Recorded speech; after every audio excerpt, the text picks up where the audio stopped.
મિત્રો તમે Swiss cheese કે પછી ચોકલેટ ફોન્ડ્યુ નામ સાંભળ્યું હશે, તમે સ્વીટ કે પછી વેજીટેબલ ફોન્ડ્યુ પણ સાંભળ્યું હશે, ક્યારે દાબેલી ફોન્ડ્યુ સાંભળ્યું છે? જી હા, એ જ કચ્છની ઓરિજિનલ દાબેલીનો સ્વાદ નવા અંદાજમાં પીરસાઈ રહ્યો છે. તો ચાલો રાહ શેની જોવો છો? સ્વિટ્ઝરલેન્ડ ને કચ્છના બંનેના સ્વાદને નવા અંદાજમાં માણવા માટે. દાબેલી કચ્છના નખત્રાણા ગામથી શરૂ થયેલી આ વાનગી આજે ગુજરાતના દરેક ખૂણે અને દેશ વિદેશમાં લોકપ્રિય છે. મસાલેદાર બટાકા, ખટમીઠી ચટણી, શિંગદાણા, દાડમના દાણા અને સેવથી ભરેલી આ વાનગી હવે મળી રહી છે એક આધુનિક સ્વાદ સાથે, એટલે કે ફોન્ડ્યુ સ્ટાઇલમાં. दाबेली फॉन्ड्यू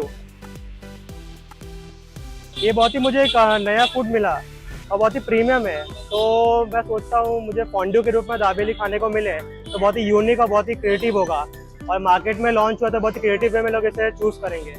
જેમ લોકો મહારાષ્ટ્ર જાય અને વડાપાઉં ખાધા વગરના પાછા ના આવે, એવી રીતના કચ્છ આવે અને તમને ખબર પડી જ ગઈ છે કે હવે હું શું, જેમ વડાપાઉંનું નામ લીધું તો કચ્છનું બી એક ઓથેન્ટિક અને સ્ટ્રીટ ફૂડ છે કે જે લોકો આવે અને ખાધા વગર તો જાય જ નહીં.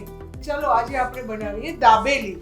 પણ આજના જે જેન્ઝી લોકો છે એ દાબેલીનું નામ આવતા થોડુંક એમનું મોઢું ફરી જાય છે, તો એના માટે બી મેં કંઈક ઇનોવેશન કર્યું છે અને એના માટે હું લાવી છું દાબેલી ફોન્ડ્યુ.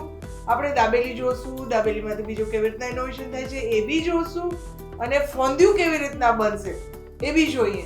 દાબેલી ફોન્ડ્યુ બનાવવા માટે બટાકા, દાબેલી મસાલો, લસણ અને આમલીની ચટણી, મસાલેદાર શિંગદાણા, મોઝરેલા અને ક્રીમ ચીઝનું મિશ્રણની જરૂર પડે છે. આ બધી સામગ્રી એકસાથે બ્લેન્ડ કરીને બને છે એક મલાઈદાર ચીઝ પેસ્ટ. પછી તેને ફોન્ડ્યુ પોટમાં પીરસવામાં આવે છે અને હા, ચીઝ અને મસાલા શીંગના ભૂક્કા સાથે ગાર્નિશ કરવાનું ભૂલતા નહીં. અને આ દાબેલી ફોન્ડ્યુને મિની ખારી, મસાલા પાઉં, બેબી પોટેટો અને વેફર્સ સાથે પીરસવામાં આવે છે.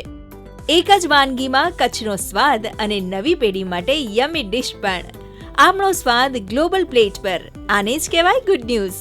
અરે વાહ, કેટલી સરસ ડિશ કહેવાય આ તો. મને બહુ ગમી ગઈ.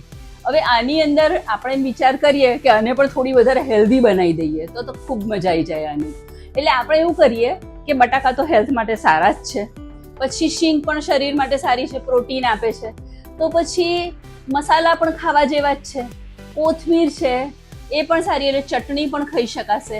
તો લીલી ચટણી તો આપણે ખાઈ લઈશું, પણ ગળી ચટણીમાં આપણે એવું કરીએ કે આપણે ખાલી ખજૂર અને લીંબુની ચટણી બનાવી દઈએ. દાડમ શરીર માટે સારું જ છે. આ ઉપરાંત સેવ છે એને આપણે શેકીને વાપરી લઈએ, અને ઘઉં છે તે બ્રેડ છે તે વ્હીટ બ્રેડ કે ઘઉંમાંથી બનાવેલો બ્રેડ વાપરી લઈએ, તો પછી સોનામાં સુગંધ ભળી જશે. કચ્છ માત્ર રણ કે હસ્તકલા માટે જ નહીં પણ ખાવાના સ્વાદ માટે પણ પ્રસિદ્ધ છે. ત્યારે દાબેલી ફોન્ડ્યુએ સાબિત કરી બતાવ્યું છે કે ગુજરાતીઓ પરંપરા સાથે નવીનતા લાવવામાં પણ અવ્વલ છે. બદલાતા સમય સાથે આપણે આપણી વાનગી જરૂરથી સાચવી શકીએ છીએ. જરૂર છે સ્વાદ અને રૂપમાં થોડા ફેરફારની. ગુડ ન્યૂઝ ગુજરાત માટે કચ્છથી બંકિમ ત્રિવેદી સાથે અમદાવાદથી ક્ષમા કામદારનો રિપોર્ટ.